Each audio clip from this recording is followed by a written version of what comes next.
Good evening. Welcome to the latest edition of the Cinema 9 podcast. It's a pleasure to have you aboard. My name is Michael Govier. I am one of the three co-hosts. This is the Cinema 9 Pod, Cinema 9 Pod at protonmail.com, Cinema 9 Pod on all your favorite social media platforms. Today, we're going to be focusing on Bottle Rocket for our Does It Hold Up or Not? It's going to be a lot of fun. But let's go around and say hello to our hosts and see how they're doing. As always, Travis Roy, first up. Travis, good evening. Happy Thursday to you. How are you doing in the beautiful city of Hazel Park? I'm doing pretty well. You know, I'm doing all right. It's been an interesting week as far as movies go in my life. I watched it with one of my high school classes. I watched 12 Years a Slave for the first time since 2013, since I saw it in theaters. It's intense. It was an intense experience to, revisit that. So that was fun. It was intense for them. There was one point where one of the students asked me, like, "Are you gonna tell our parents that we watched this?"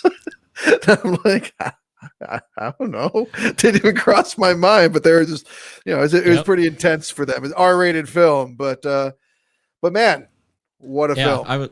I was a teacher when that came out that year in the theater. So, I was teaching social studies. So I was like, maybe we should incorporate this into, the like an extra credit thing, or maybe just like somebody wants to go see it and write a report, something like that. But I was very, very like, God, it just reminds me of being a teacher is scary, man. It's so much tougher. There's so much more tiptoeing in your life, like overall, even on social media, just everywhere. It's just like you got to be a little more tight. At least this was my experience. Like you just can't be all nilly. Not that I have like awful things to say in life. Is it cool to let kids go see that movie? Would I get chastised by the parents? Yeah, I showed my fourth graders Bully, the Larry Clark film earlier today. Man. Eric, Griffith Park, Griffith funny, Heights, or Griffith Land, or whatever the fuck. Griffith, Indiana, you're on the air. Good evening, gentlemen. It's a whole new world out there, and a whole new. Oh yeah, we've never done an animated film on the podcast. I've been trying to think of what would be a good one. God. Travis is gonna do it. He's definitely gonna drop one on us. Absolutely. He's gonna drop Moana on us at some point. Yeah, it's coming. It holds up. There's no point in bringing that on the show. I already know it holds up. Oh, good. Phew. Okay, great. I'm excited today, though, gentlemen. A lot of movies under my belt, and excited about Bottle Rocket. All right. Dave Petrucci says, Bottle Rocket is probably the only Wes Anderson movie I enjoy. Everything else is a complete waste of time. This is the Wes Anderson movie for non-Wes Anderson people. Yeah, I think I would agree with that. This is not so Wes Anderson-y. And we'll talk about the movie later. So that's a good teaser there. Now I said now! We can't buck the trends and routine. We're all creatures of habit here. Dave, thank you for commenting, and thank you for participating in the show. By the way, we always live stream the show, so if you want to hop in, say hello, maybe throw in a comment here and there, we really like the engagement. It's cool. And our YouTube channel has all of our podcasts. If you so desire, like we always say, we don't get it, but we do make them available. If you want to look at our faces while we express ourselves in verbal form, you're welcome to do so on our YouTube channel, which just Google Cinema 9 Pod YouTube. I'm sure you'll find it. It's not hard. Yeah, hit us up live. Tell us whether or not you have one of our copies of Bottle Rocket. Did someone steal VHS tape? Someone steal your copy of Bottle Rocket, Eric? No, I never owned it. I don't plan to either. Oh, look who's the number one teacher. Wow. No shit. Not after How do you feel about that, Travis? Bully did not go over well. That's so dumb. Though. Incredible. I don't even know if they'd show Bully in college classes. I just can't believe we're talking about Bully again already. I didn't bring it up. I refuse to watch this movie. I told you, like 6 episodes straight. Oh, it's coming. It's coming. I'm going to be watching it. No, I wouldn't do that to you. I know. I like the film, and we'll just leave it there. Okay, yeah. So Cinema 9 Podcast. Next week, we have our guest, a dear friend of the podcast, Derek Fern, will make his debut. He's never been on any podcast ever in his life. And he's going to join us next week to talk about a movie that we will reveal at the end of the show. I have the envelope. He gave me the official copy. PricewaterhouseCoopers made sure it was protected and secured. I have not told Travis or Eric, so they are also in the dark. And it'll be a little more fun that way. I kind of wish that somebody told Eric, and I like being in the dark for these. It's fun. The anticipation is... Did you tell Warren Beatty and Faye Dunaway? No, I wouldn't do that. Warren's he's not good at that type of thing. Anyway, let's talk recommendations. Quarantine viewing picks. Yes, there is a vaccine out there, but not many of us have it. So, a lot of us are trying to. I'm getting mine first shot tomorrow morning. Oh, cool. Oh, you are! Congrats. Hey! Woo-hoo! That is great news, man. That is definitely applause worthy. I missed a wedding last weekend. I feel like an asshole. I mean, Jason Vivian, shout out, got married last weekend. Congratulations, Jason. Yeah. And I didn't go because of COVID. It was the only reason I didn't go. I feel bad about it. I hate to miss a wedding. That's supposed to be a special event. It's supposed to be a unique time. And that was the one that hurt me the most, probably. Of all the COVID stuff that I've missed, that was a big one, and it hurt. So I really hope you guys all had a great time and nobody got sick and everybody's happy and healthy. But I'm really happy Travis is getting the vaccine. So good for you, buddy. Yeah, congratulations. For me, it was not seeing Archers Aloaf. For the record, they had a reunion tour, and hey, man, just God damn it. If we start, the whole Rage Against the Machine. Oh man, there was some great shit. Yeah, if we start looking at shows we missed too, it's a real. All right, let's not do that. Let's talk movies. Let's have fun. So I watched some movies. The much lauded Nomad Land, starring Frances McDormand. I went in with high expectations. Those expectations were met. Again, a quick reminder, on the Instagram page, if you want more, we post reviews there all the time. Me and Eric do.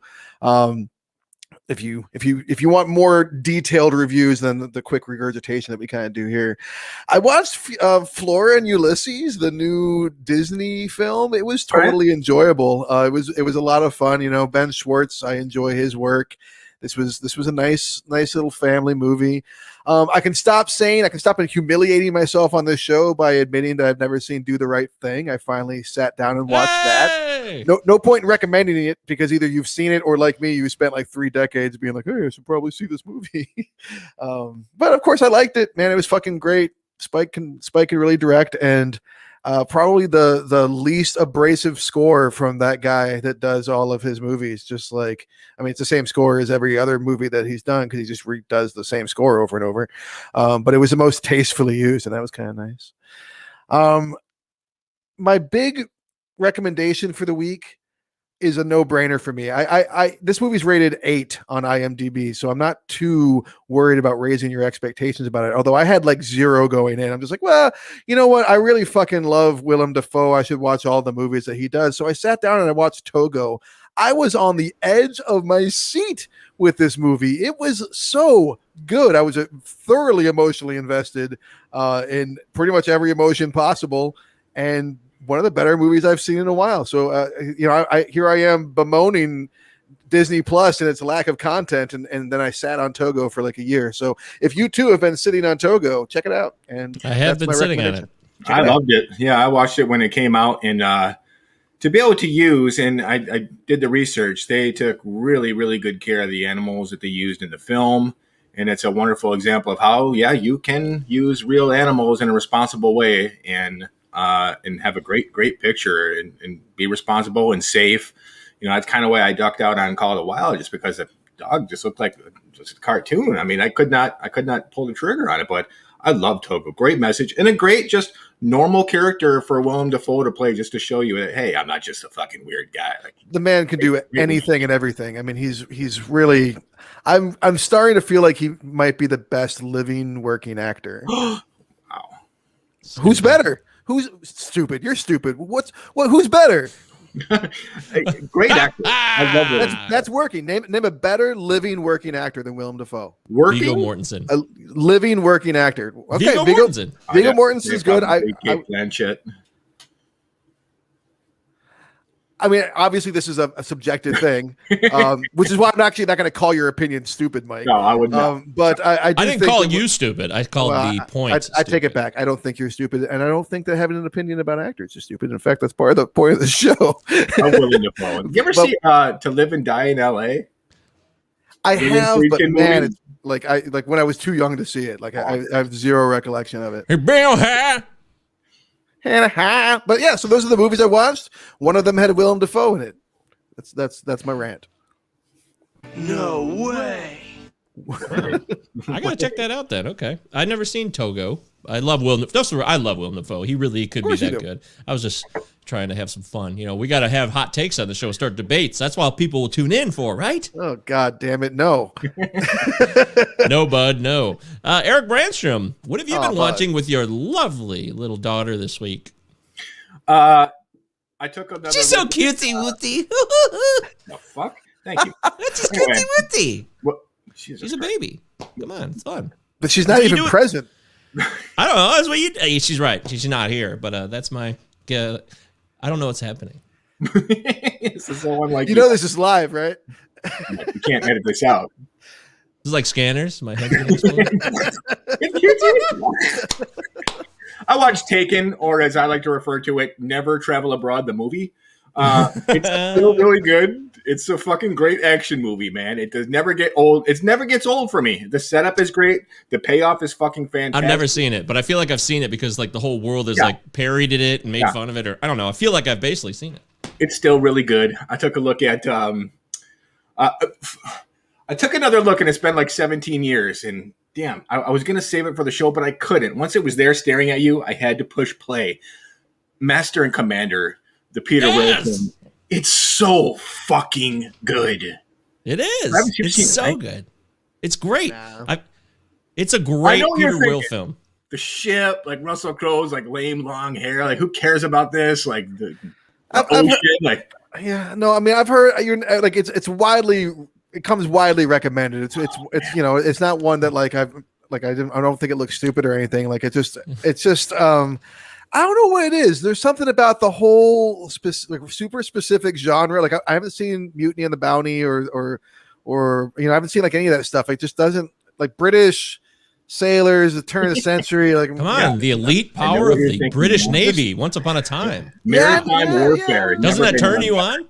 No. It doesn't. Dude, I gotta say, it's a couple things here. So, Master and Commander has become the on the fantasy baseball podcast I do. Master and Commander has become this running bit because this guy who started listening to the show started making these GIFs every time. I mentioned Master and Commander once, and he's made these GIFs of us, like, you know, the scene where Bettany and Crow are like playing cello and violin together. Yeah. This guy made a GIF of me. He put my name and Deary's name on each of them, and the new Palazzo podcast. It was just so funny. I mean, I just really laughed at his GIFs. He's very creative, and it has nothing to do with fantasy baseball whatsoever, but it's like a running joke. And now I just love that movie, and I actually put his big speech at the end before they go on to attack the Acheron, I believe it is, at the end of our show, because it's just so dumb. The movie's dumb, but it's funny in a weird way that would not be like typically funny to people. I guess it's an ironic thing now, but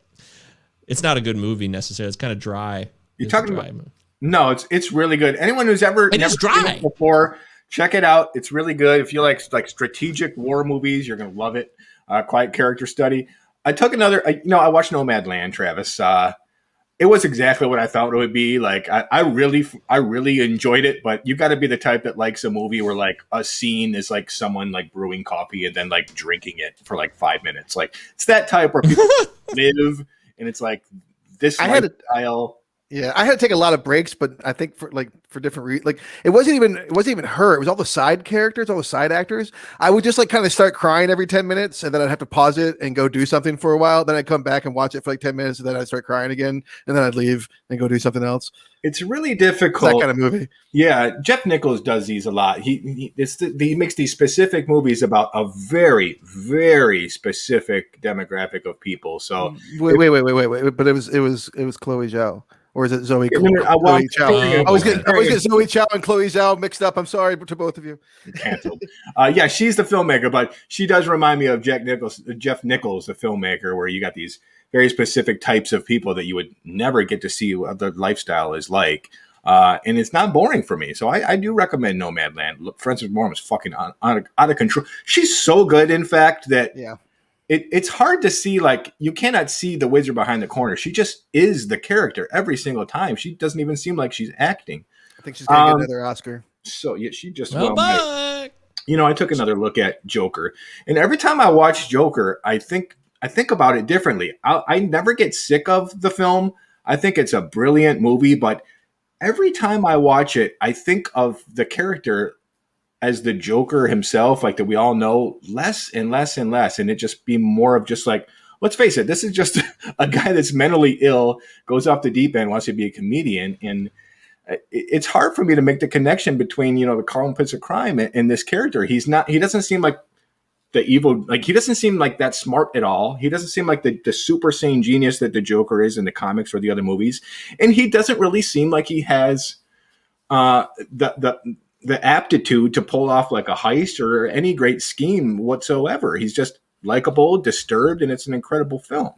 I haven't watched this show, but I'm going to bash it. The new version of Perry Mason, which I'm told is like on HBO. Yeah, which I'm told is set in a completely different time period. You have like people doing different jobs. Like basically, it's the same like character names, but like it's totally everything else is different. And it just seems like I think that a lot of times, and maybe the same thing is going on with Riverdale, another show I don't watch that I'm now apparently trashing. I've never seen it. I love Archie. They're good things, but it just seems like they're taking familiar things that are familiar to us and then superimposing them over like new ideas, which is cool. That's kind of how it's done. Don't get me wrong, but sometimes it's like you could have just told a story about a mentally ill man, but instead you just like superimposed Joker over it to make us more likely to watch it. Yeah, right, exactly. Oh boy, controversial take, but that's fair. I can live with it. That's cool. All right, other than that, a lot of Dawson's Creek and Murder, She Wrote. That's all. Oh dear Lord, man! So obviously, all of our movie opinions are awesome. This is what we've been watching. That's my street cred. Murder, She Wrote reminds me of like late '80s. Saturday night depression, like a Sunday depression, maybe. Oh, it's awful. It sounds terrible. By the way, Dave Petrucci just cannot get into these Wes Anderson films, and I feel bad for him. There's nothing we can do for you, Dave. We're sorry. We tried. We did the best we could. All right, so that's it. That's it. You're done? What about you, Michael? Well, I'm going to try this because we are live, so it's fun. So I'm going to take some of my time to just share this real quick so I could give you a little taste of what I was talking about with this stupid GIF. There it is. I don't know if you guys can see that, but it's so... Someone spent time on that? I know, right? It's so stupid. And I just want to give a shout out to Russell, who actually is a fan of this show too, I believe. Russell Withers. So thanks, Russell. Oh, yeah, he's said nice things to us on the internet before. Right, yeah. So those that can't see it right now, we're looking at Russell Crowe and Paul Bettany playing musical instruments. Yes, indeed. Okay, there it is. Just wanted to show that. That's over. Anywho, yeah. Whoa, yeah. It's like the staring into the void for a minute. There's Lovecraftian. Weird. All right, so I watched Bottle Rocket, of course, which we'll talk about shortly, and I also watched other movies, and the list is right here. Here we go. So I watched Saving Mr. Banks. Okay, you guys check this one out. Yeah. I saw it when it was new. Yeah. I wanted to look into how much of it was like legit or not, and I didn't get a chance to do that, which I wish I would have done for the show. But I think it's pretty legit. I think. Well, they have the tape at the end in the credits of her, the actual, because she wanted everything recorded when she was there with Mr. Dincy. So basically, the movie's about the lady who wrote, P.L. Travers wrote Mary Poppins and Walt Disney's 20-year quest to get Mary Poppins rights for the film, which eventually did happen. And she wanted everything recorded on tape. And then the credits at the end, they actually play a tape of the real P.L. Travers talking with whoever the people were about the beginning of the script. And Eric, you always make fun of me for the fast forwarding of films. And this is an all-timer for fast forwarding because I really was into the current setting. This movie goes back and forth with the, all right, we got to sell P.L. Travers. We got to get her. That's like the focus. But it goes back and forth every other scene between her childhood and the current time. Back and forth. Not like once in a while. Every other scene. And I'm just like, I don't care. I'm very interested in the current setting. I don't care about Colin Farrell being her dad in Australia in 1910. But you've never seen the movie before? I have, yeah. Once. Okay. I saw it once. All right. Okay, yeah. All right. But you wouldn't do that with a movie that you'd never seen before, though, right? No, I wouldn't. You're right. Okay. That is true. Yes. Right. Good point. Well said, sir. That's true. I had seen it before, and I was like, all right, I'll watch this again. There is a crucial difference. You are correct. Anywho, but I didn't care. I was just like, okay, blah, blah, blah. Yep, daddy's a drunk. Sad. Okay, yep, But I was really into, it was really cool to see, Tracy Schwartzman as one of the Sherman brothers. He's so serious in this movie. Like, he's not joking around. He's like, he's always so, I don't know, like sarcastic-ish. I don't know. He's always like a cynical. I see a lot of roles where he's like playing cynical roles, and this one he's so earnest. It was weird, but it was good. He has a way of always playing something like in this meta way where it just kind of feels like he's acting, and it also works in a lot of movies. It does. Is the weirdest thing about it. Like sometimes it takes, like sometimes it doesn't, but like it's really a unique gift that he has. I think you're right. It is so bizarre now that you say that. But so that was well said. Much better than I would have spoke about it. So anyways, yeah, Saving Mr. Banks. I recommend watching it if you never watched it. It's not like just total Disney fluff. It's kind of serious at times. I watched Mallrats as a tribute to Eric Brandstrom. I hadn't watched it in a long time. I fired it back up. And I have the copy that we didn't grow up with, though, which is a completely different version of this movie. Are we aware of this? Travis, are you aware of this? No, I don't know what you're talking about. So growing up when we had it on VHS and we used to watch it, it started off with like this story that is told, and there's a fight between the two main characters, and then they break up, and then it goes into like the Mallrats version of the movie. But in this version, there's this whole whoop-to-do where the Jason London or Jeremy London, I can't remember which one's which, the London guy playing TJ Quince is dressed up as a Revolutionary Guard with a gun, and there's a governor's ball with Michael Rooker, and this whole scene about an attempted assassination, and that's what ruins it for. Yes, dude, I swear I have this copy. This is like a completely alternate beginning. This is like the Australian version. Like, right? What is this? I know, it's crazy. Where'd it come from? It's so, I don't know where I got it from. I've had the copy for like 10 years. And it's just so much worse with this. It's so much better the way it ended up coming out. But this exists, and it doesn't have like an alternate choice. This is just the copy of it that it is, which is so weird. It's so strange. And it keeps going throughout the movie, like, because there's like extended scenes of it, and they're like, oh, you're the guy who almost killed the governor, and it just goes on and on and on. Oh, so it's something that they cut out for the American version, or entirely, yeah, entirely. It's really strange. So that was weird. It's much better the way it was. That's like in Clerks, how there was a whole thing in Clerks where it ends up with, it's like all like, because he gets shot at the end. It's all like the last day of his life. But then and then they made the movie like, oh, that's really just sucks everything out of makes the movie completely awful. Let's just snip that right off. I think that's another thing that happened with him. Yeah, maybe he was always maybe a little too grand in the storytelling, and he had people that would like, let's tighten this up a little bit, and it's better the way it was originally. I watched coming in. Yeah, Roddy. I watched Casino. I hadn't watched Casino in a long time as well. And has there ever been a more annoying character in the history of life? Has there ever been a more annoying character than Sharon Stone's character? Oh boy. Has there? I mean, she's playing an annoying person. I know she is. Like, it's like great acting. She does it. She does it. I think she does a great job. She was nominated for it, wasn't she? Well served. Yes. It's so, I mean, I'm still feeling it today. So yeah, it's a great job on her part. I'm not belittling her at all. It's just so annoying. A more annoying character. Hit us up, folks. Who are the most annoying people in cinema? We're just curious to hear what you think. Oh my God. Annoying roles. It could be the actors too. Well, most annoying roles. I mean, like John Leguizamo in The Pest. Obviously, he's got to make the list. By far, for me, it's animated, but there's this movie called Ferdinand. It's like based on the beloved children's book, like this bull. Kate McKinnon plays like this goat. It's unbelievable how like annoying this is. I had a headache immediately as soon as she started talking. By far the worst. Okay, well there we go. That's an interesting topic. But Sharon Stone, she does a great job.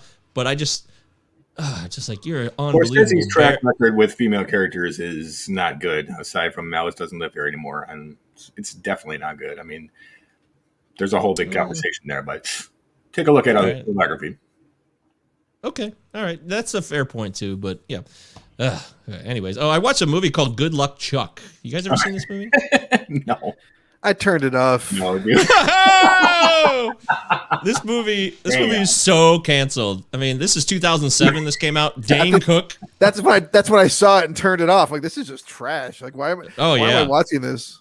I had it on DVD back in 2007 when I had Blockbuster Online, and I would just get tons of movies. And Dane Cook was huge. In 2007, this is how big he was. He could have his own movie that he starred in and could do whatever he wanted, where he's a curse but he's a blessing to others because if you have sex with him, then you'll get married to the next person you meet. It's awful. It's so awful. It's very crass, and it's not even like funny crass. It's just fucking stupid. So Dane stupid. Cook. I mean, what do we expect here? Well, I'm not a fan of Dane Cook. No one is. Did you guys? Somebody was. No, that's bullshit. Someone was. I'm not saying Someone you were. was, like Mr. and it Brooks? wasn't me. That's why I turned the movie off. I mean, I never liked Oh him. fuck, you guys. But you remember? You remember Mr. Brooks? You had to like talk. I mean, I liked Mr. Brooks, but you had to talk me into it because I'm like fucking Dane Cook. Oh yeah, of course. No. I Kevin always hated that Costner. dude. I never saw that one. Yeah. It is good. So, Eric, do you have a comment on this? It seems like maybe you want to admit to something. I love Mr. Brooks, and you know what? I had What an about issue Dane with Cook? Dane Cook for a long time, like the big arenas, his big cocky attitude. Yep. I listened to one of his specials a couple years ago. I was laughing. Aha! We got him. We found him. Wow. There it is. That is the kind of honesty we do appreciate, though, Eric. We do. Thank you for. We do like that. I don't want to chastise you for. That was not easy to admit. I'm sure. I just set the ego aside and take it for face value. And That's how you get great, if man. it was his own material, I was laughing at it. That's how you get great. You hang your balls out there. That's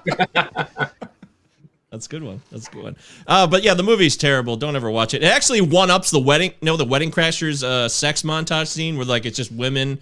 It's just so blatantly awful. This movie takes it to the next fucking awful level. It's so bogusly stupid. Please don't ever watch it. I'm glad that I watched it so you wouldn't watch it. I watched Glengarry Glen Ross. I hadn't watched that in a couple years. Good to watch some Glengarry. Check in on that. And finally, the one I'm going to recommend is Fences. You guys ever watch Fences with the? No, I'm an asshole. I've been mean to. Yeah, Denzel directed it, right? He also directed it. Yes, Yeah. it's You got to strap it. You got to be in the mood, Trash, because it's very heavy. But That's it's why great. That's it. That's why I haven't watched Very it. heavy. I mean, it's August Wilson, so you got to be prepared.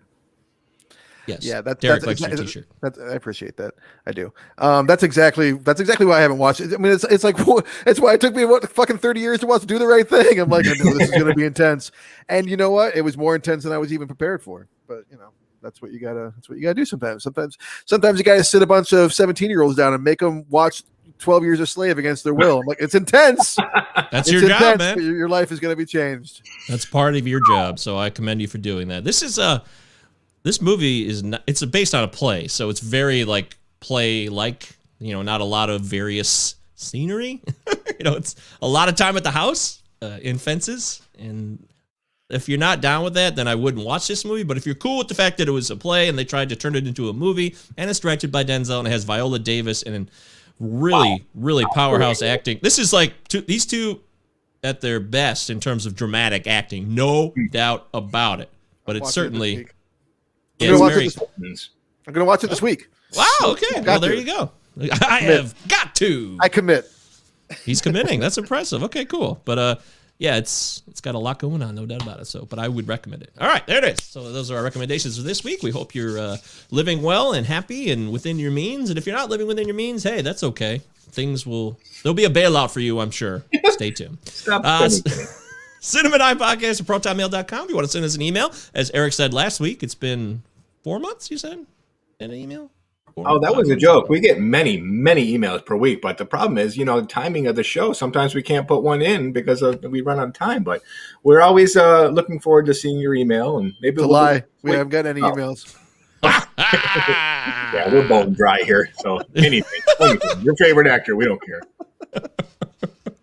Okay, all right, that's the truth. We try to keep it real. So yeah, if you want to send us an email about something you heard today, please do. CinemaNinePod@protonmail.com. And of course, we got the Facebook group, which is great. You can head over to that page and check out what Travis has been watching and hear some random comments on Instagram as well, where we post this day in movie history or a movie review on occasion. Lot of places to interact with us if you desire.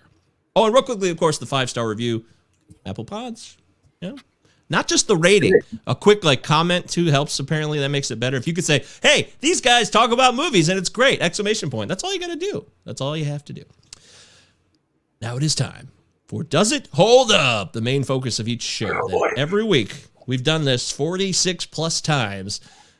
Yes, Bottle Rocket, 1996 movie directed by Wes Anderson. His feature debut. Fair to say, right? It definitely was. Even though it's based on the short Bottle Rocket. Yeah. Did you guys watch it? I watched it last night. I did. I loved it. I love the short. I have never seen the short, and I should have. You have seen the short because it's basically like a 13-minute sequence from the movie, just shot less good and in black and white when they're a little bit younger. Oh, okay. Well, good. Well, now I'm off the hook then. Thank you. You are. You really are. Yeah, 1996, we were all in high school, 16 years old or 15, coming into our prime, Because if that's the prime of your life, then that's kind of sad, actually. I take that back. Anywho, of course, we'd like to go back in time and see where everybody was. And Travis, do you remember watching this movie on VHS? Because I do not remember this movie in the theater at all. I'm going to admit that freely. It was released in theaters. In fact, it just had its 25th anniversary of being released in theaters a few days ago. So happy 25th anniversary, Bottle Rocket. But it was in limited theaters. I'm pretty sure it wasn't something that people saw in theaters. I saw it in theaters. Yeah, I saw it on VHS when it came out, and this was one that me and my brother Judd just really glommed onto. Like we were just really into it. Judd had the poster in his room. We, like in my family, as I've mentioned before, we just kind of grew up quoting movies together and just be like bonding over movies. But as we got older, there was like less of those, and this was one of those. Like, in 1996, this ended up being one that we really, maybe one of the last ones we really like bonded over together. This and Starship Troopers, I think, in the same year, we were both really watching a lot of together. So it was good to watch it again. I hadn't seen it in a while. That's cool, Eric. Eric Brandstrom, take us back in time. I'd have to take you to probably 2000 because first Wes Anderson film I saw was Rushmore in theaters. It was so unique that I had to go back a second time. I just didn't know what I was looking at. I wasn't familiar with his homage to like Godard and the French New Wave and all, and Hal Ashby, obviously. So it was so unique and unusual for me that I didn't know how I felt about even that at first. So I ended up really liking that. And then I took a look at this on video. I didn't care for it. Okay. So the 90s, there was so many crime comedies. That's like all of the 90s. That's all you're going to see, especially post like Get Shorty and stuff, is everything the fucking eight heads in a duffel bag. So it just didn't sink its teeth into me for some reason. And I'm sorry to say I haven't seen it since until last night. Hey, by the way, are the Golden Globes this weekend? I believe they are this Sunday. We're idiots. We should have done a Golden Globe segment. That's how I feel. Look, we've been over fuck the Hollywood Foreign Press. It's a bunch of fucking randoms that have this bizarre power arbitrarily over our society. I mean, like this whole thing, this whole scandal about them getting wooed by the Emmeline Paris show and it getting nominated, everyone being like, what the now I haven't seen the show, maybe it's fantastic, but the scandal is that it fucking sucks. And that everybody that nominated just happened to get wined and dined and taken on vacation. So I mean, like, and it's been like that for a while. It's like this behind closed doors group. Give me the fucking Academy. Give me the Screen Actors Guild. I could give a shit about the Golden Globes. Yeah, we're gonna skip it, Mike. As soon as the Oscar noms hit, maybe we'll do an Oscar pre-show. Oh, okay. Yeah. Okay. That's who the fuck is this asshole? That's right. That's what you think about the Hollywood Foreign Press. That's the double truth, Ruth. By the way, Coming to America 2 coming out soon. I want to talk about that as well on another show. Anyway, let's get back to Bottle Rocket. Derek Fern checking in. Bottle Rocket on Brown. That's classic right there. Brown is Jimmy Takis's, who's been referenced on the show many times. And most of the people that listen to the show know who he is. He had a couch that was brown, but it was a huge, giant, like, what do they call those things? Sectionals. It's just like, and then it wasn't even a sectional anymore. It was just like the cushions were everywhere. 15 guys in their early 20s laying on the same big couch, sleeping together. Stinks. It must have stunk so bad. Yeah, on just the cushions, because the couch itself eventually disappeared. Yeah, the couch itself disappeared, but then like it's just like this wrestling mat of cushions. And we would just sleep on them. Yeah. Sometimes fuck animals. Yes. So it's a good point that you bring up Rushmore, and I'm even going to bring up the Tenenbaums because I'm pretty confident I didn't even see Bottle Rocket until I heard Corey make this joke. Corey is a friend of ours as well. Mm-hmm. This is like 2001 after Tenenbaums come out. He had just seen it in the theater, and then he kept making this joke about where Hackman and Glover are arguing in the kitchenette that one time. And like, did you just call me Coltrane? Like, I was like, what does that mean? He kept saying that over and over again. And so I found out what Tenenbaums was, and then I discovered Rushmore, which is great.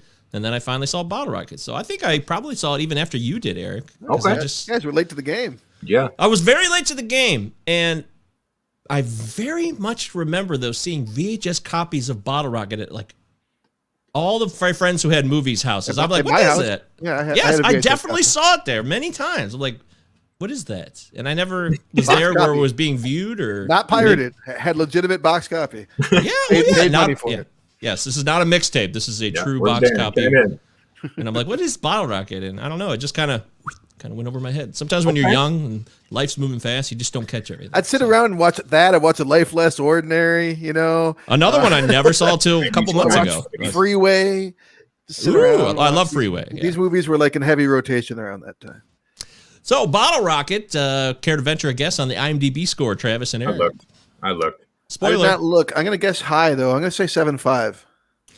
7.5. I didn't look till I just went to the screen, so now I'm out. I wish I would have closed my eyes for just a second so I could take a guess. The answer is 7.0. Rock solid 7.0. And Rotten Tomatoes, we always get the critics' reviews and breakdowns of our movies that we're focusing on because, hey, we like to show that it's not just about us. We care about what other people have to say. And even if we don't care, we at least incorporate it. 85% critics, that's a really good score. 80% audience, slightly lower, but, no worse for the wear, I would say. And critics, loving this at 85%. There's a small amount of reviews as opposed to some other movies. Only 4 pages of reviews. We've had 15 pagers, 11 pagers. And Kim Newman of Empire Magazine said, a lot of the script has the ring of authenticity, if only because all the private jokes and references that pass by are plainly embedded in the real lives of the creators. Okay. I think that's fair. That's a fair... I'll buy that for $1. David Rooney of Variety says, full of surprising warmth and charm, unexpected plot turns, and droll characters that bounce off each other in refreshing ways. This genre-defying Columbia pickup may struggle to overcome its lack of an obvious marketing handle. Very business-like review there. Oh, well, it did flop. I mean, like we're lucky that this filmmaker came out in the 90s when they were allowed to have a flop the first time and get another shot. Be like, you know what? You show promise, kid. We're going to give you some more money, and we're going to give you another shot. We're going to actually give you more money than last time and a bigger star. Here you go. Have Bill. So you really do think things have changed now. There's no doubt about it. Absolutely. I mean, I think, look what happened. Not to get into Bowden and Fleck again, but look what happened to them. Everyone acted, Captain Marvel was a smashing success. It was a huge, it made so much money. It was one of the biggest money makers of the year. It's one of the whatever. It's a huge success by anyone's metric. But because there was some people on the Twitter machine going, they got kicked off of it. I think that anymore, I think that the studios are just way overly responsive to the public feedback, and an auteur, a really talented artist. It helped that Martin Scorsese championed this movie personally. He just kind of talked about it when it came out and told people to watch it, and that helped a lot. But if the right eyes hadn't seen this movie, I don't think that he would have gotten the money to do the chance to do Rushmore, which really set his career on the trajectory that it really went on to have. I was surprised to know that he had teamed up with good old Jim Brooks just to get this feature off the ground after his short went to Sundance. Mike, did you take a look at that research? I did not hear that. That is fascinating. Good old Jimmy Brooks checking in, huh? This doesn't have a streak of Jimmy Brooks in it at all, but I'm glad that he supported it, probably financially even. So, yeah, he helped him whip the script into shape. And I tell you, I love the short film. And I think a lot of some of the best, most fun I have in the feature film comes from that short where it's, many things. But Jim Brooks really told them to whip it into shape because this went through several drafts, and then he had a big hand in it, and God bless him. But today, Mike, you can be a juggernaut. Look at reminds me of Colin Trevorrow, who makes Jurassic World, and they got him lined up for Star Wars. They got him lined up for Part 2. One tiny little personal project he makes, Book of Henry, flops, loses so much money, and they pull him from both projects, man. So it's just a studio getting cold feet nowadays. They're not taking a chance on these smaller films, especially with these mid-level budgets. It's sad because you don't get a lot of material that you normally would because they're afraid to take a chance. It's got to be a sure thing, Mike. It's either a sequel or it's a known property or an IP. Sucks. An IP, there it is. I knew that's why you were going to bring that up. Which is why you got to paint Joker onto it. Dude, there's also never been a better time maybe to get around the system because there's so much access and way to publish stuff out there. Sure. So I will say that too. I think it does.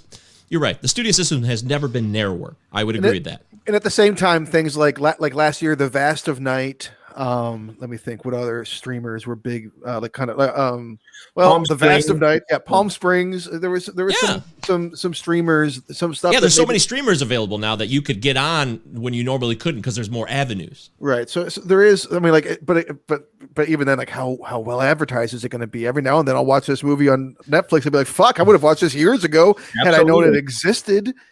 That's a whole other conversation about how the mainstream pop culture has been dissected and broken apart so much that you could just miss things that are great, and you're not in that bubble. So that's part of the, I think, allure of this film is that it's, the 90s, not to be like, oh, the 90s, but like it was, it really was kind of, it was one of the last, it was the last gasp of true independent film. And there, I mean, like, I'm not saying there's not, it's not happening at all anymore because it is, and people are seeing it. But like in terms of it being produced and then distributed where people like Joe Schmo in Nowheresville like me could see it and internalize it and have it be like part of my story with my brother, like that's not something that's likely to happen, I think, to a lot of filmmakers. A cornfield in 1996. Yes. That's basically what Heartland was. Right. That's basically where it ended up.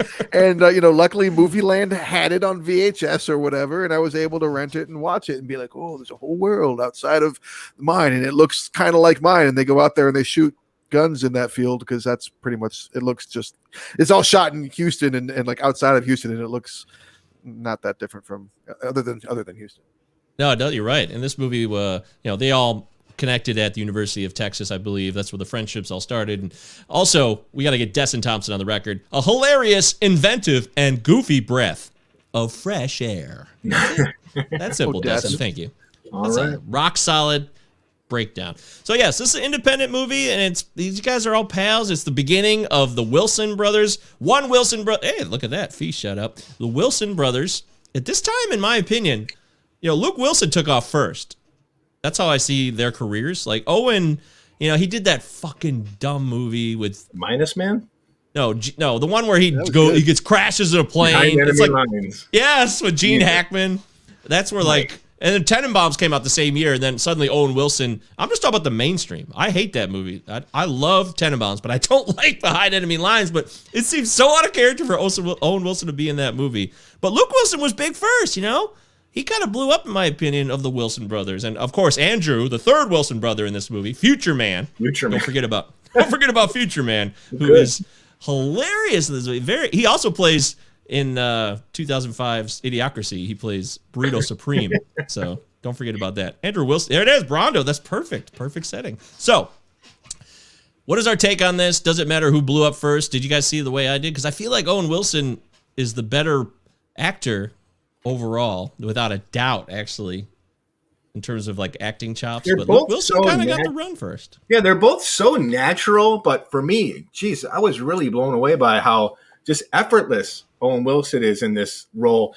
It can take some actors years trying to achieve the type of like affability that Owen Wilson says in every single one of his lines. So for him to have a connection with an audience as a newcomer right out of the gate when he wasn't even interested in acting in the film at all, but rather writing, is amazing. Yeah, I gotta throw that in there real quick. So sorry, did somebody say Wilson? Thank you, Matt Wilson. He kind of strolls in with this confidence that it makes me think of Vince Vaughn in Swingers, where it's just like, I am not a movie star, but I'm going to bring that movie star quality to this role and not try to, and then I'll become a movie star. And here I am now. I'm a movie star. And is this deconstructing Harry? Am I out of focus? You are totally Robin Williams. Am I Robin Williams? You are Robin Williams. What's wrong? We're getting a major deconstructing Harry moment. I'm back. Okay, I'm back. Right. Sorry. Those that are just listening and not watching, you may have picked up on the fact that our host went out of focus for a moment. That was great. I wish I could make that happen on cue. But you're right. He does have that natural charisma without trying to be anything. It's part of his. This is part of who he is. I think. I don't even know if he could try not to be that way. And is so funny in this movie, man. There's so many funny bits in this movie. It's a comedy. It's truly a comedy. There's some serious parts, like, Anthony starts off in the nut house, and always says, hey, be sensitive to the fact that other people aren't comfortable talking. It's the way he talks and his lines delivered so funny. Well, it occurred to me why he might be sensitive about being called a nut house. They met, and they all three met in an insane asylum, right? In the movie. Is what I think I picked up at the end, because one of the last things that Dignan says to him, Dignan, that's named after the guy that plays the employee at the bookstore. Anyways, it's a friend of theirs actually named Dignan. Anyways, there is a Dignan. Wow, there is a real life Dignan. Yeah, but wait, I lost my thread there. Where was I going with that? You're talking about the nut house. They all met. Yeah. So one of the last things he says in the movie is, isn't it funny that I used to be in the nut house and now I'm in jail? But the movie starts with them getting, getting Anthony out of the nut house. Oh, yeah, you're right. I was like, oh shit, wait a minute. It never occurred to me until last night. But I'm like, fuck, they probably met in a different insane asylum, and that's how they became so close. Which they should have been playing brothers anyways, but whatever. And I'm like, oh shit, I bet they all met, because they don't seem to have that much in common culture in the back, like their economic background with Bob in particular. Like, but Bob seems a little off, and Future Man clearly like traumatizes him. Like, I'm like, fuck, I bet they all met in an insane asylum. They should have illustrated that more, because that would have made these characters make a lot more sense to me, because they're so oddly autonomous that it's hard for me to make sense out of any of their motivation. Yeah, but then if you know that, then it turns into Dream Team. Right. If you know that, it turns into like a goofy romp where you have it gives you enough, because you know that Anthony's coming out of something, and you know that Dignan's weird, because they show you right at the beginning he's really fucking weird. So so it's not like, it's not too far off. Yeah. But you also know Anthony's problems are not that bad. When he tries to explain it to that girl who's like, "You're really complicated, aren't you?" And he's like, "One day I was sitting out. Yeah, I try not to be. One day I was sitting out by the pool, and I decided," she's like, "You want to lay out or go on the beach?" And he's like, "Not only did I want to not ever make that decision again, like, come on, dude, that's not the biggest problem in the world. You just wanted to move. You hung out with assholes. You just needed a break from assholes." And Bob is clearly, the parents are always out and about on the world. They're never home. They're rich, very, very, very rich people. So Bob is just, he's a classic, like, rich boy. What do they call that? The affluenza. He just doesn't know what to do with himself. It's just so easy. But I have no direction at the same time. But everything's cool because it's all paid for. And his worst problem is his brother's a dick, which he very much is a dick. He's a big dick. Yeah. The question he asked about, why is Bob's car parked out front? He lives there. It's so dumb. No. My favorite part is, like, he picks up a leaf. What the fuck is this? So funny. You promised me you clean this. What the fuck is this? What the fuck is this? Like, and then you get, how dare there be a mother? He takes it inside to show him. Like, I found a leaf in the fucking pool.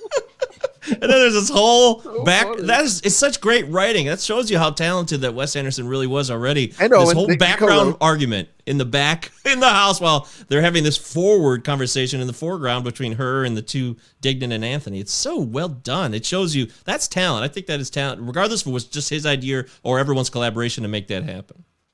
And there's so much in this movie that, like, is really indicative of the things that are to come from Wes Anderson, and, like, some of it's, like, super obvious, like when Dignan first shows him the plan, and you get, like, some little music, and you get, like, a drawn out, like, plan. Like, it's like, well, I'm watching a Wes Anderson movie, that's for sure. But there's other moments that signal that too. Like, right before the moment I was just talking about on the bus, like, it starts off with the cameras in this position, and then it just swivels, like, on a pivot. Yeah. And, like, even just that movement, like, even just, like, some of the camera movements like that, like, wow, that just feels so, like, I don't even need to have the mother's bar, like, background noise. With pans. Right. Like, it just, even just visually, like, this is fucking Anderson. Like, he really had a style going in and just developed it more and more as he's gone along. Yeah. For it being his inaugural effort to already almost be an auteur in and of itself is unbelievable. The short film itself has this instant just sweetness that he carries all the way until this very day. It's just pure Wes Anderson, easy breezy atmosphere. And even back then, these characters, like, they always like look up to someone else in the movie in like a very honest, sweet way. And that's probably one of my favorite parts about all of his movies. They're just, yeah, they're a little guileless, but they're just so charming that you cannot turn your back on them. Yeah, I agree with you there. It's just a funny movie to me. I've seen it so many times in my life, and I hadn't watched it in a little bit, but the jokes always still hit. These people don't necessarily. It's clear that Bob and Dignan, they don't like each other. They just don't, and they're never going to get along. Right. And They're friends Anthony's through like the Anthony. linchpin. He's that guy. He's that friend. He's definitely Right. and like so they.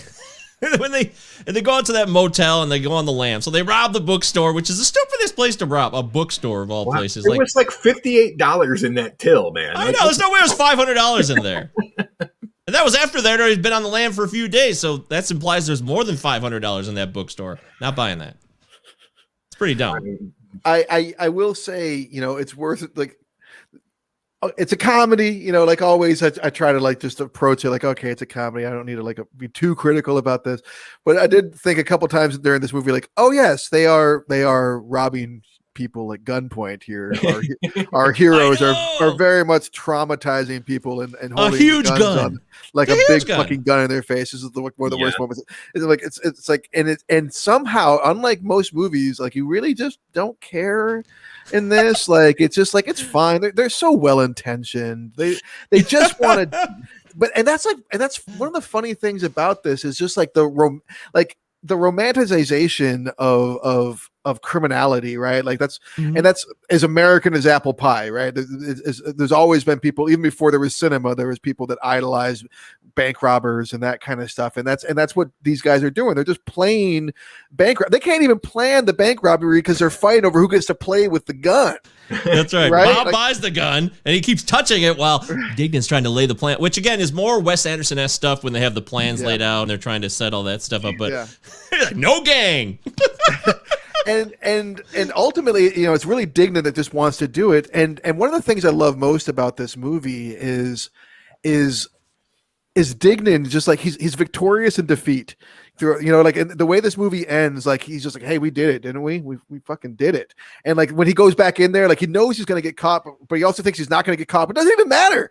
Like as he's being arrested, he looks fucking triumphant. As he's being put into the cop car, and like he's just proud of himself. Like he doesn't even think like I'm a fucking loser, like criminal that not even like I'm like this is like the most bumbling fucking Reservoir Dongs bullshit. But he doesn't think that at all. He's proud of himself. He's like, I fucking did it, man. And that's what's so funny about it. Yeah, Rolling Stones are playing for the first time, which is going to be a typical thing for Wes Anderson down the road, which is also a copy of Scorsese. So no wonder Scorsese liked this. He's like, oh, cool, you threw Stones in at the final scene. That was awesome. Oh, no, that was Mother's Baugh. That was Mother's Baugh, the final scene.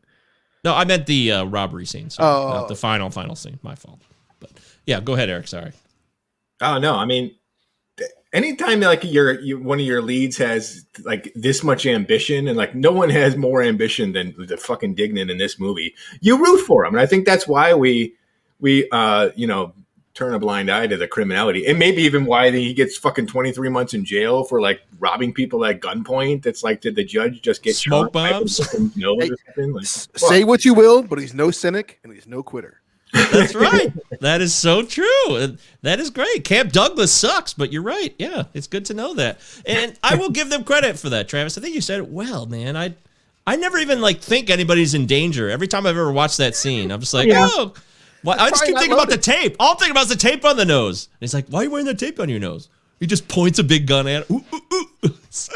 These little movements he does, man. Does the fact that it is don't call me a punk. yeah, don't call me a moron, you punk. Does the fact that like there doesn't really seem to be consequences for these guys, is that a detriment to the movie in terms of there being tension about them getting caught or anything happening to them? When the movie started, like I'm like, I think there's not going to be any consequences for their actions here. And I was kind of like thinking, and again, like one, there is Dignan goes to jail, and he's the one that needs to go to jail most because honestly, the other two guys, they're not doing any of this shit without him. Well, when Dignan's in jail, it's almost like he's just taking a vacation before his next heist. He's got CRS. He's got CRS, man. That's what it is. So. Yeah. But Abe Henry is the real asshole. I mean, he's actually like a dick. He's a cold-hearted scumbag, but he's still fun. I still have a good time with Abe Henry and his convertible, driving around with that stupid hat on and those pants and pounding sugar cones. And he is like signaling through the whole movie that his only interest is Bob. Like, Bob's got a nice house. Okay, let's hit that. I want to hit that real quick. So there seems to be a point in this movie where the editing just gets like, it seems like a bunch of shit got cut out. Like that scene. That scene's like 5 seconds. Bob's got a nice house. Da da da da. And it's just like thrown in there really quick. And so is a lot of the Abe Henry scenes with the driving in the convertible. It's like 5 seconds, 7 seconds. It's not very long. It seems strange. There is some funny business. All right, let's get into some criticisms, I guess. There is some funny business that kind of happens with this movie, particularly around the middle. There's something of a slump. Like when they get separated. The montages are a little clumsy. There's something that like doesn't quite work. There's a bit of a slump, and there's also like this weird thing that happens in this movie. We haven't even mentioned the romantic angle of this movie, but there's this funny thing that happens in this movie to me, where like the movie's going along and you're like invested in these three characters and they're like hijinks, and then like all of a sudden this woman enters, and it's a really good like love at first sight scene. He's swimming and he comes up and his worldview has changed, but like. All of a sudden the movie changes and becomes a lot more conventional, and you're like, oh, all right, I guess this is where we're going now. He's going to fall in love, and this is where this is a lot less entertaining, but you just kind of plod along with it for a little while. And then the movie kind of starts to go off the rails, and it's kind of like, what is happening? This is getting a little bit like kind of not like hard to follow, but just kind of like a little meandering, I guess. And then all of a sudden the moment when he's talking on the phone at the party and he's like, oh yeah, she recognized my voice. Like you're like, fuck yeah, you're right there with him. You're like, yeah. So the romance like weirdly like derails the movie and then comes back and saves the movie. It's really interesting. I never really picked up on it before, but like the movie would not work without it in there. I completely agree. My biggest criticism is the film does seem to stall and even kind of fizzle out, after the Inez stuff. I like the Inez stuff. It's sweet, but the picture starts to lose its momentum about, 15, 20 minutes into that. And I'm starting to say to myself, what's happening here? I mean, like, where is this going? And by the time you get to that montage with Luke Wilson writing to Grace, kind of feels like the movie's over. So when Henry comes in, the affair kind of seems like it's done already. Oh, I don't feel like that way at all. I mean, I actually buy the stakes when they're out there in that car that's a lemon stalls on them. It's just Anthony and Dignan. And Dignan didn't know he gave $500 to Inez after the whole motel scene. But by the way, I guess apparently there was like that motel. I don't know if it still exists today, but for many years after the fact, there was like these annual parties that were started there to try to keep it going. And margaritas? Yeah. Bob, I have to talk to you. I don't care. I don't care what you think. It's so stupid. That is where the movie's concerned changes. About his abusive brother. Yes. Yeah, that is bizarre. That shows you that this guy Bob is a clueless guy. But I think the movie changes when Bob's brother gets busted. So the romance to me is like, okay, they're on the lam. He meets a girl who's a housekeeper. Cool. All right, you got to do something. There's got to be something going on here. But when Bob gets pissed and has to go home and takes the car keys, and you're going to see a side of Dignan that you've never seen before, a sadistic side, you start to think, all right, well, now Bob's out of the equation. And that's where I get a little bit bummed out. I kind of lose interest a bit because I really like when all three of them are together. It's so bozo-fest. It's so funny to me. And once Bob's out, now it's like, oh, now it's just these two. And it's not as entertaining. And now Inez is the third with the love interest. And Harry is getting he's getting jealous, like coming up and like yelling Marco Polo at them when they were kissing. Like, what kind of fucking asshole? That's your buddy. You're watching your buddy make out with a girl. You're gonna come up and start yelling shit at him. Bad friend. Awful cockblock. Just the worst. Just Come the on, worst. man. I think he's jealous of Inez because he's desperate for Anthony's attention for the entire movie. Yeah, no, definitely. Yeah, let it not be like, that's definitely what I meant. Yeah, it's there's plenty going on there. Who's to say? I mean, I don't think he's in love with him. I just think that he's like, he's. I mean, he might be. Who takes Dignan seriously but Anthony, really? and Dignan takes Dignan takes Dignan very seriously, but everyone else is like, yeah, you look like a little banana. I mean, like, it's really like, I mean, he's just like, no one takes him seriously, but he's got these lofty plans, man. He's going to be a big fucking, he's going to be a 5-year plan, 50-year plan. Yeah, you're right. He does. You're right. That's a great point. Nobody takes Dignan seriously except himself and Anthony, and he needs Anthony for that reason. You're right. He does. But then when he says he's not going to be the jealous friend type, and then Anthony just runs out on him at breakfast, and and then him and Inez make love, and then it's just like it really drags there. That's for me, Eric. You were saying it kind of drags at that point. That's where it really drags. It's just like Digdon's out there lighting up the last couple of firecrackers, the bottle rockets out in the field, and nobody's around him anymore, and they have to like beg him to come to the bar to have some fun again. And I'm like, okay. It never really bothered me though, that it dragged too much, but I'm just like, I guess if we're looking at it from a critical lens, I start to see that a little bit. It seems a little stretch for me. It seems like they're, all right, how are we going to make this a feature? How about we get this woman in there and get an interest? And, there's a good 40 minutes in there. Let's do that. But Anthony's looking for something, and he finds it too with his love for Inez. So that makes sense to me in terms of the overall. Does the fact that he just thinks she's attractive, even though they can't even fucking communicate together, mean that this is some? No, but there's more than that going on because they can't communicate. Yeah. Oh yeah. Their love transcends language. Yeah, that's how I saw it. That's how I saw it too. I mean, to me, it's a clear love at first sight kind of moment. She's into him too, and part of her is like, no, this is just a fling. It's probably not the first time that she's met some dude that's come through this. Some guy that said he was going to be he's going to hang around, but she's genuinely into him. That's why she tells Rocky, I love you, and he's like, I love you. He's like, okay, that's weird, but I think it's actually pretty meaningful. I think it's obviously, I don't think it's just a lust thing. No, at all. When they're sitting there in the laundry room eating tamales, and they can barely. She's working on her. He's following her everywhere. It's very innocent. I think it was very innocent. And Wes Anderson, totally Wes Anderson, in terms of what would become the standard Wes. Yeah, you look at Max Fisher just being such a puppy over Olivia Williams and Rushmore, and just infatuation. Speaking of Rushmore, how about Grace and being a precocious child? I thought of you during that. I wonder how Travis is handling this scene right now. No, I like Grace. I like Grace as a character. I don't like precocious children in movies generally, but there's so much Wes Anderson here. Yep. But as we were saying at the beginning of the movie, I mean, it's a lot. It's all there, but it's just a lot more reserved. It's just a lot more, policed, I guess, and just kind of gentle. Yeah. How did Grace become so cynical? That's what I was. I still know the answer to that one. But the fact that they robbed their own house and then Dignan gets pissed because he has nothing at his house is so funny.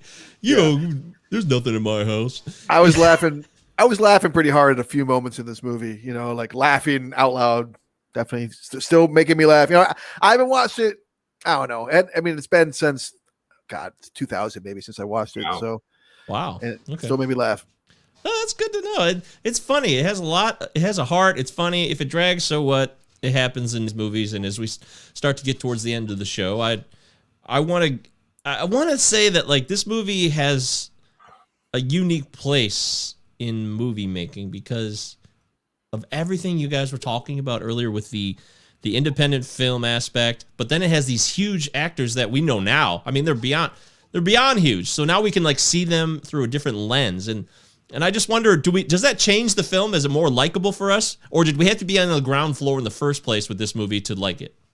Well, I mean, I was on the ground floor, and so I don't know how to answer that. But Eric, I didn't know what you had said about James L. Brooks, and that helped make more sense. As I was watching the movie this time, how did they get the guy from fucking Devo? Because he hadn't done much musically at this time. I think he had done the Rugrats soundtrack and not much else, to be honest, at this point. So I'm like, how did they get the fucking guy from Devo? How did they get a meeting?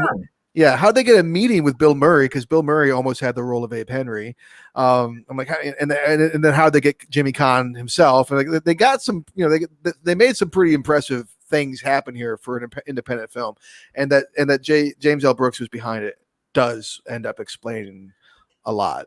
It's like you said, Travis. In the '90s, you get your foot in the door in Sundance, like Linklater did with Slacker, like Kevin Smith did with Clerks, and you're in. I mean, that's a small circle in Hollywood. And back in the early '90s, Sex, Lies, and Videotape with Soderbergh, you were in. So contracts were being drawn up that night at Sundance, and that's just how it happened back then. Studios were trying to get the next Quentin Tarantino, so they were giving people all these shots, and man, what a good product. I mean, there's a reason why we keep on returning to the 90s on this show, right? There's just an embarrassment of riches when it comes to great film. But the acting's so good, Mike. And to answer your question, like a movie like Clerks that I really enjoy, where the fuck is Jeff Randall, whatever, and Brian O'Halloran? I mean, Jeff Anderson? Yeah. Jeff Anderson, all he ever had was, here we go. Oh, Reservoir Dogs, also on the mixtape. Dan Plummer, whenever Dan Plummer texts in, we got to say, thank you, Dan. Good to know that was also on the mixtape. But yes, you're right. Bit on there, apparently. It must have been. Yeah, it was an 8-hour tape, man. I don't know. I was recording an SP or whatever. But you're right, Eric. I don't know.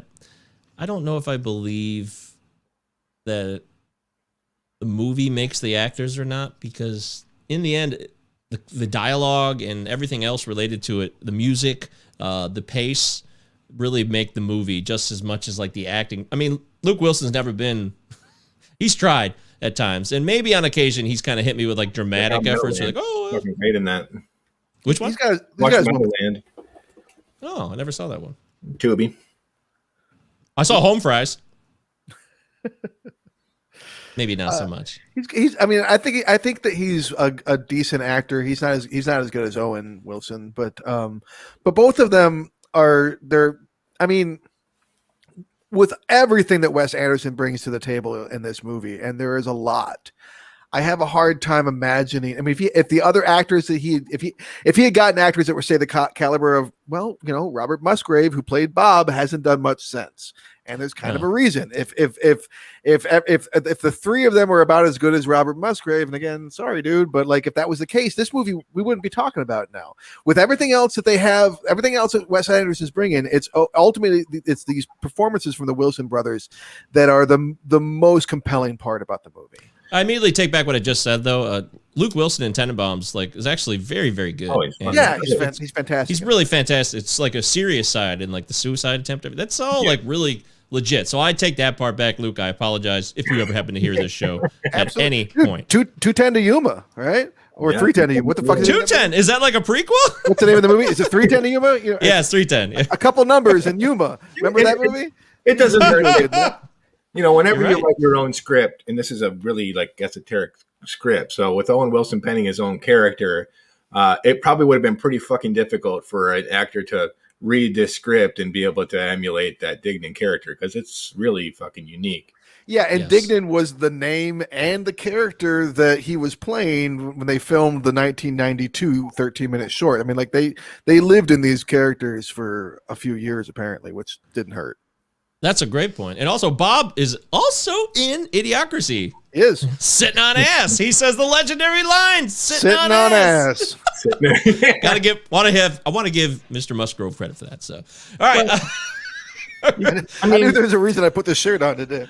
I do. See, there's a big connection. Luke Wilson got all of his buddies in that picture. All right. Let's kind of wrap it up here, man. Let's make our final choices here. I chose the movie, so I'll go first. Clearly, I chose it because I love it, and I still watch it fairly regularly. Even though I didn't see it right away. I didn't get there in the beginning. As soon as I saw it for the first time, I was instantly hooked because I love the camaraderie and the goofiness and the lack of understanding. Like you could just say things. These people say things to each other, and they just kind of go over their heads. But then at the same time, they say other things and they really hit them hard, and then they can't let it go. It's so strange what sticks and what doesn't. And I think that's really representative of life at times. Things I can still remember certain things that you two have told me in my life. Well, at the same time, if I brought it up to you, you might be like, "What? Did I say that?" Or vice versa. It's just so strange. But that's how it goes. And as this movie fades on and time goes by, and Wes Anderson, he is who he is forever. I'm not here to debate his legacy or his kinks or quirks.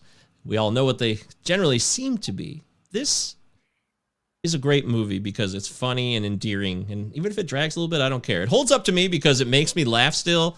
And it makes me want to go to that time and place or kind of like have myself be involved with these people in some fashion. I'm not even sure what it was, but I'd like to go to Abe Henry's before he robs Bob and be at that party and Rowboat and Applejack and all these stupid ass names. They're so dumb. And alone, I love dumb names, so that's always going to keep me going. So I say this movie holds up. All right. Travis? Sure. I was a huge Reservoir Dogs fan growing up, and this movie has those elements. I mean, it's a heist.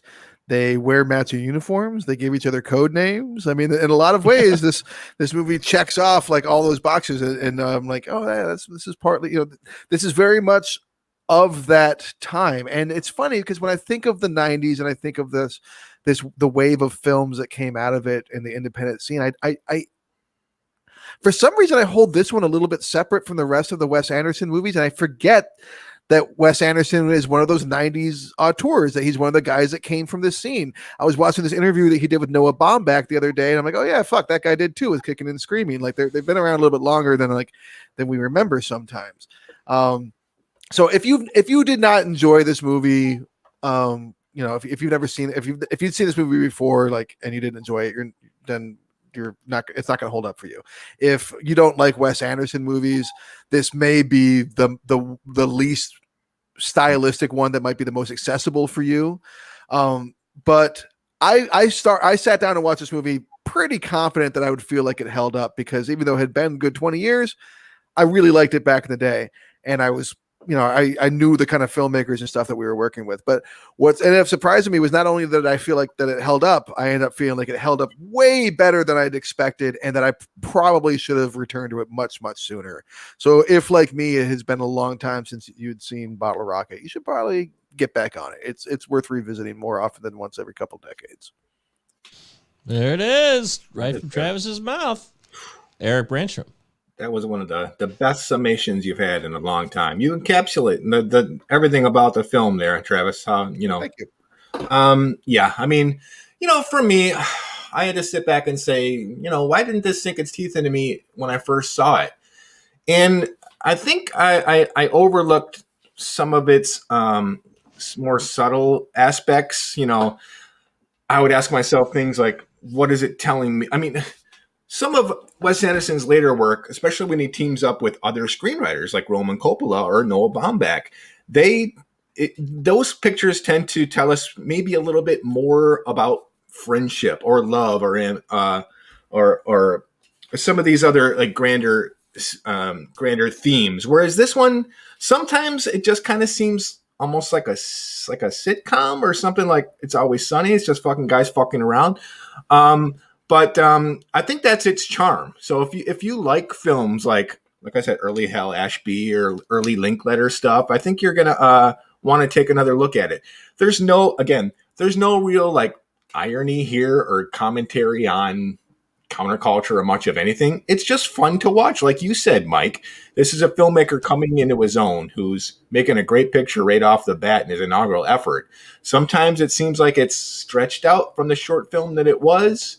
Other times it's just cozy and relaxing, but it definitely kind of feels like an experiment to me. But it's one that holds up because it's funny, it's sweet, it's very sincere. The characters have like a richness to them that is hard to duplicate.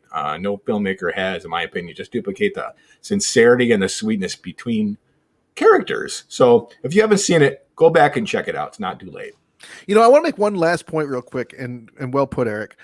I bet if you sat them down and maybe gave them a little bit of time, if you put Musgrave and the Wilson brothers back in a room together, they could just fall right back into these characters like a heartbeat. I bet they could like I'm not saying let's make a sequel to Bottle Rocket, but like I think that like these are very lived in characters that they could just resurrect really easily.